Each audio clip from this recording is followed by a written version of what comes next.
So we're still talking about Big Ben. So Shane, have you met Big Ben? Have I met Big Ben? Yes, he's a great guy. He always tells me what time it is. Exactly. I think he tells everybody what the time is, right? I have seen Big Ben. I've been to London. I think if you go to London, then you've definitely seen Big Ben. That would be weird if you go to London and didn't see Big Ben. Have you been to London? No, okay. I've never been to London. If you do go to London, I'm pretty sure you'll see Big Ben.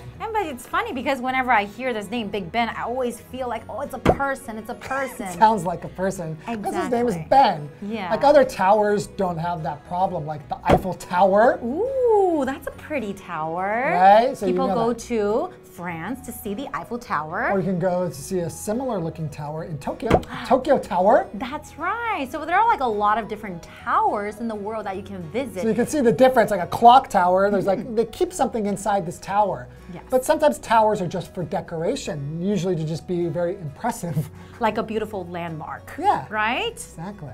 Okay, well, let's learn more about Big Ben. Let's find out more about Big Ben being back. Big Ben being back. That's right.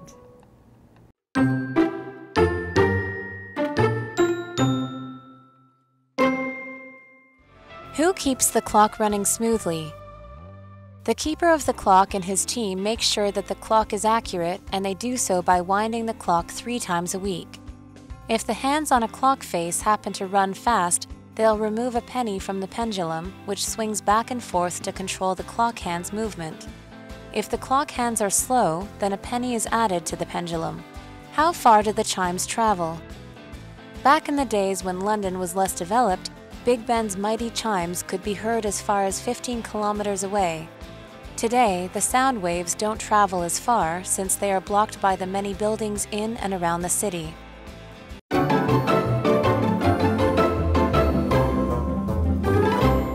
Hi everyone, welcome to Live Interactive English. This is Karen. Hey everybody, I'm Shane. Today we're still talking about Big Ben. Big Ben is back. That's right. Part 2. Okay, the next fun fact. Okay. Who keeps the clock running smoothly? I have no idea. Yeah, because I think this type of clock, it's going to need to be adjusted, right? And if it's going to run smoothly, that means we want it to tell accurate time, right? Right. Okay. The keeper of the clock and his team make sure that the clock is accurate. And they do so by winding the clock 3 times a week. Really? 3 times a week. So winding the clock meaning like turning? Yeah, so for like a mechanical clock, in order for it to keep accurate time, you have to wind it. So some watches, you will have to wind it for it to keep going.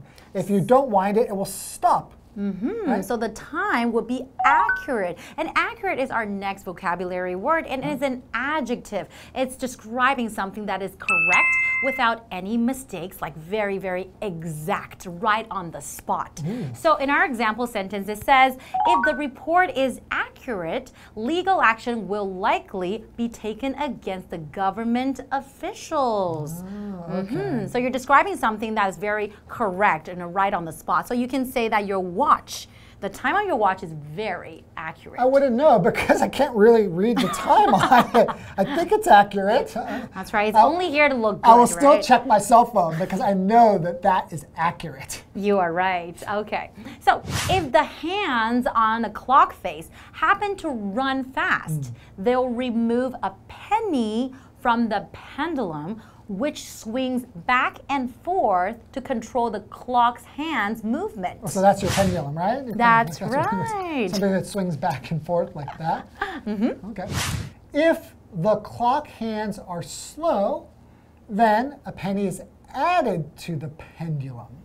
Okay, so they would make different adjustments in order to make the time accurate, right? Right. Okay, so we keep hearing this word penny. So you're adding a penny or taking away a penny. What is a penny? Well, it's the smallest unit of money in the UK. And it's equal to 1/100th of a pound. So in America, we use the dollar. And we also have a penny.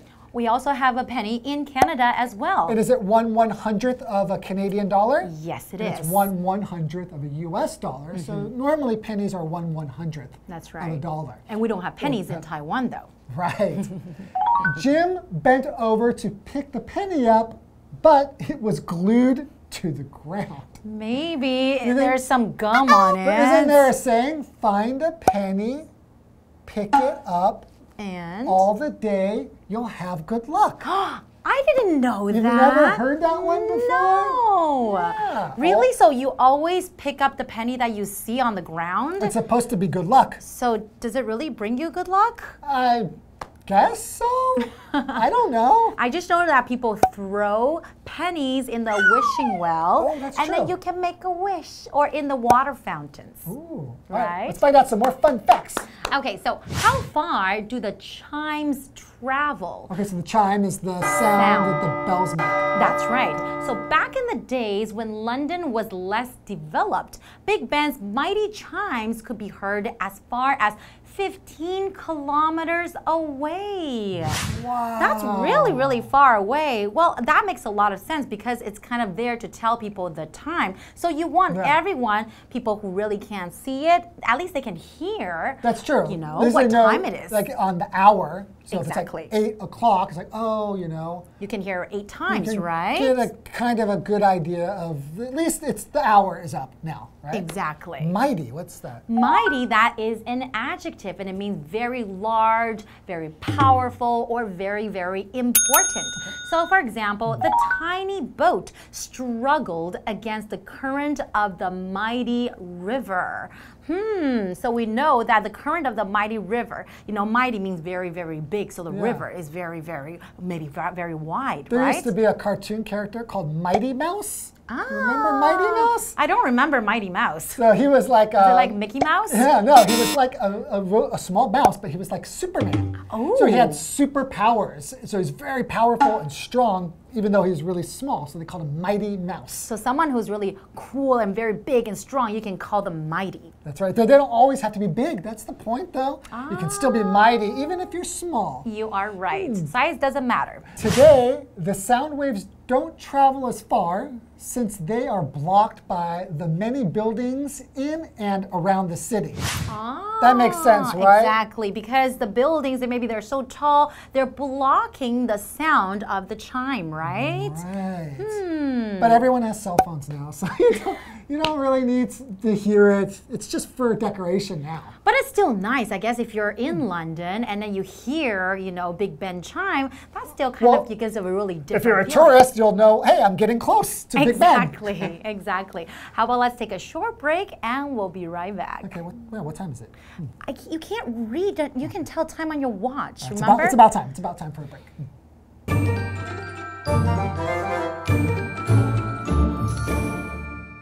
Hello， 大家好，我是 Hualien。我们继续来看关于大笨钟的有趣事实。时钟啊，难免都会偏快偏慢，那需要做调整。那么是谁让大笨钟来运作顺畅的呢？课文就写到说，大笨钟的守护者以及他的团队每周要替大笨钟上3次发条，来确保时钟精准。如果指针跑快了，他们就会移除钟摆上的一枚以便是硬币。那如果慢了，就会加上一枚硬币，而这个钟摆呢，就会来回摆动来控制指针的移动。我们来看单字 accurate，accurate 它是形容词，形容精确的、准确的、正确的。那么 penny 这个字在英国呢，它是指1便士这种硬币，100个便士就相当于1英镑了。那如果是在美国和加拿大，这个 penny 则是指1分钱这种硬币，100分钱就相当于1元。好，再来看补充单字 pendulum， 它是指钟摆、板锤。那注意它的发音，有人念 pendulum， 有人念 pendulum， 也有人念作 pendulum， 都可以。好，再补充一下 adjust 这个动词，它有调整、调节或是适应的意思。我们在后面要加上 ment 变成 adjustment， 就可以表达调整、调试了。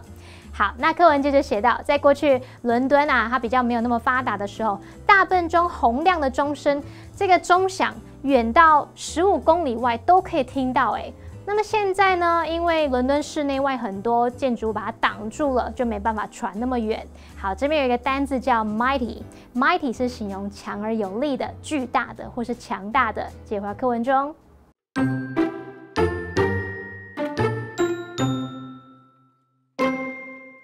What's inside the tower? Inside the tower, there is a prison room where naughty government officials used to be kept. It was last used in 1880 when a British minister refused to swear on the Bible to be faithful to Queen Victoria. With any luck, this information will make your first trip to Big Ben more enjoyable. Let's hope it will be the visit of a lifetime.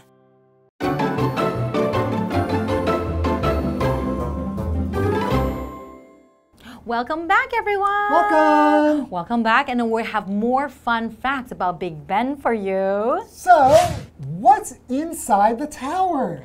Everybody Rapunzel. Maybe it's Rapunzel.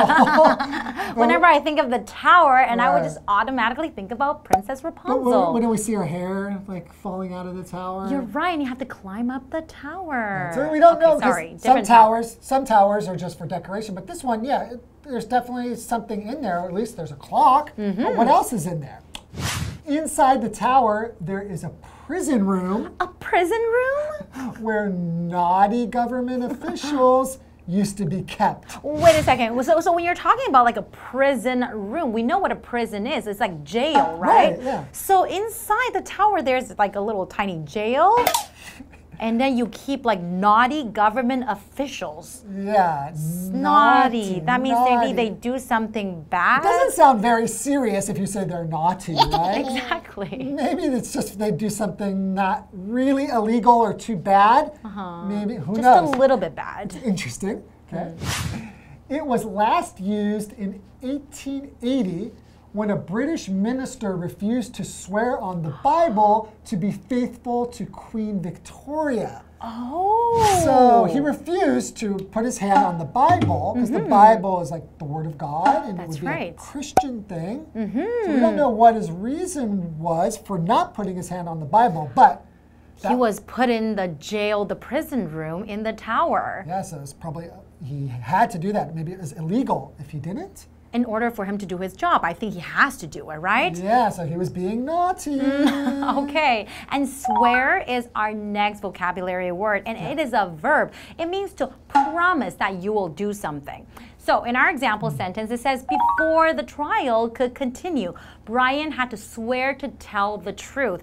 And it's very important, especially when you're in court, right? You always hear people say, I swear to tell the truth, the whole truth, and nothing but the truth. That's right. And we usually swear, so what's the difference between swear and promise? Swear is even bigger than more promise. Serious, I think. And a lot of times it is because you are in front of God saying this, so you don't dare lie. That's right. So if I say, do you promise you will be here on time? And you say, I promise. Do you swear? Then I would probably hesitate. Yeah, hesitate a little bit. Okay, so with any luck, this information will make your first trip to Big Ben more enjoyable. Let's hope it will be the visit of a lifetime. I've been there, and it was the visit of a lifetime. It's pretty amazing. What does that mean, the visit of a lifetime? That means like it's such a great visit. Right. You know, you will never ever forget it. Right, so in this lifetime, it's something that you're really going to always remember because it was so amazing or wonderful, right? Definitely. So information. Information is a noun. It just means facts about something. So for example, before I make my decision, I'll need some more information. So information is just it's just facts. That's right. It's just like today we gave you guys a lot of information about Big Ben. A lot of interesting information, right? I told you a lot of stuff, a lot of facts. And they are facts. They're true, okay? And they're fun facts too. I think a lot of things are really interesting. But we do have a what do you think question for you today. What do you think? Okay, so here's the question. In your opinion, what is special about Big Ben? Well, I think to me, Big Ben is special because he's just so big. Okay. I mean, it's really, if you think about it, you're going to go to London, one of the most famous cities in the world. And what should be on the top of your list is to look at a clock. That kind of sounds weird. Like, I'm going to go there and look at a clock. But it's not just any clock. It is a gigantic, amazing clock. And I think because of the architecture of it, it really impresses you. It's just beautiful.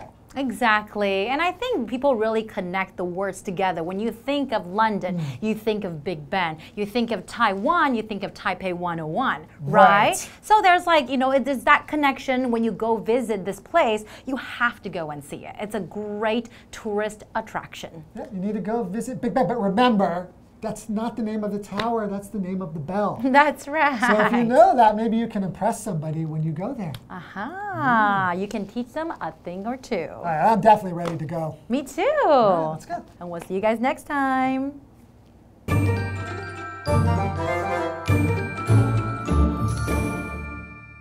好，最后一个跟大笨钟有关的有趣资讯是，这钟塔里面啊有一间牢房，那过去曾经是用来关押顽劣政府官员的地方。最后一次使用就是在1880年，那时候有一名英国大臣拒绝把手放在圣经上面来发誓效忠维多利亚女王。好，文中用到 naughty 这个字，在这边不是说淘气调皮的哦，而是指说顽劣不听话的、不守规矩的。那么单字 swear 表示发誓、承诺要怎么样，它的三态是 swear、swore、sworn。那当我们说 swear on the Bible， 就是把手放在圣经上面来发誓。再来看 information 它表示资讯、讯息，它是个不可数名词哦。这边两个重点，我们进入文法时间。好，来看第一个重点是 when 跟 where 做关系副词的用法。when 跟 where 做关系副词的时候呢，就相当于介系词加上 which。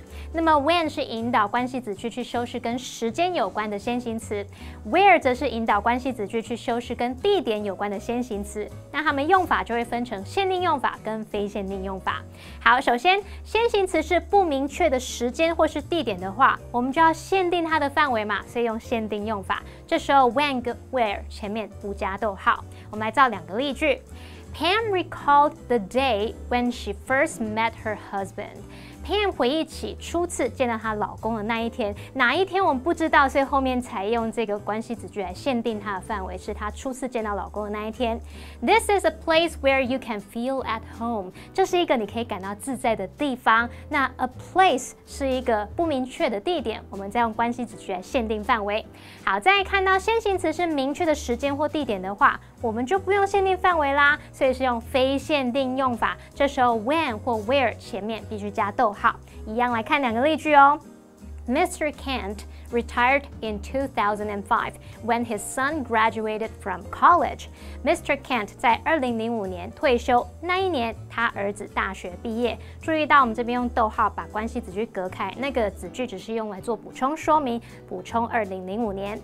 They are planning a trip to Osaka where the music festival will be held. 他们正在规划要去大阪玩，音乐季会在那边举行。一样，大阪是明确的地点，我们只是用逗号隔开一个关系子句来对它做补充说明。第二个重点是 used to 加上原形动词，它是表达过去曾经怎么样，用来表达过去经常的习惯啊、情况或是状态，暗示说现在已经不是这样了。例如 She used to go swimming every morning. 她以前每天早上都会去游泳。好，以上是今天的讲解，同学别走开，马上回来哦。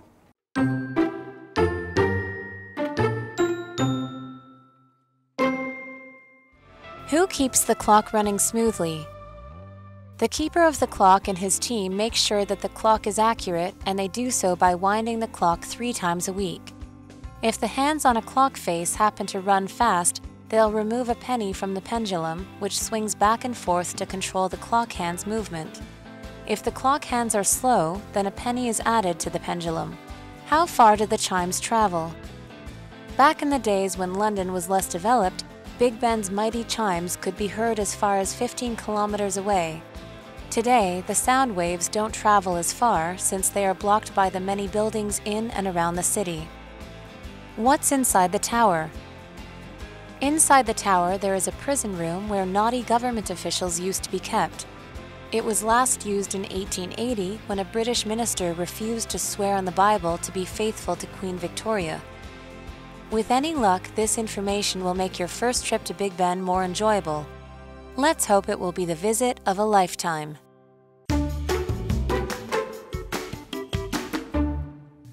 Yuedong Recreation Area is located in Fengbin Township along the east coast of Taiwan. The area features a large cave with a deep lake inside. The cave has a unique shape with left and right caverns inside. The water level of the lake changes with the moon cycle. Thus, the cave received the name Yuedong, or Moon Well. Local legend says a 1,000-year-old giant eel will attack anyone who swims in the lake. Therefore, no one dares to dive into the water. Visitors can tour the lake by joining a boat ride. On the boat ride, visitors can see the colonies of bats living in the back of the cave. Yuedong Recreation Area shows the mysterious side of Taiwan.